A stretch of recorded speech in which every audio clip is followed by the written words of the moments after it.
పొలాల్లో పనిచేసే ఒక మహిళ గర్భవతి అయిన తన కుమార్తెను వెంట పెట్టుకుని పరమాచార్య స్వామి వారి దర్శనానికి వచ్చింది.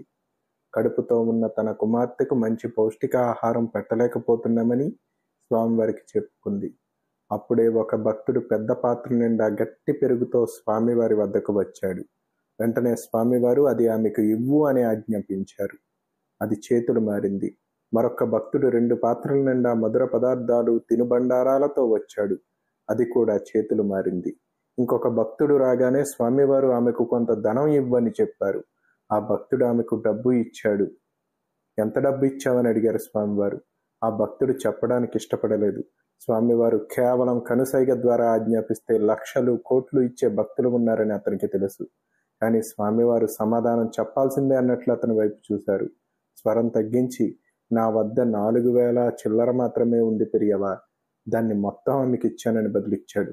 వెంటనే స్వామివారు, కానీ నేను అంత ధనం ఇవ్వమని అడగలేదు కదా అని అన్నారు. అప్పుడు ఆ భక్తుడు స్వామివారితో, ఈ రోజుల్లో ప్రభుత్వ ఆసుపత్రుల్లో కూడా ప్రసవానికి 4,000 అవుతుంది పెరియవా అని అన్నాడు.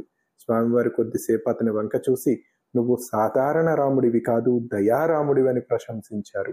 అతని కళ్ళ నీరు పెట్టుకుని అత్యంత ఆనందంతో, చాలు, ఈ దీవెన చాలు నా తరతరాలకు అని స్వామివారికి నమస్కరించి వెళ్ళిపోయాడు. అపార కరుణా సింధుం జ్ఞానదం శాంతరూపిణం శ్రీ చంద్రశేఖర గురుం ప్రణమామి ముదాన్వహం.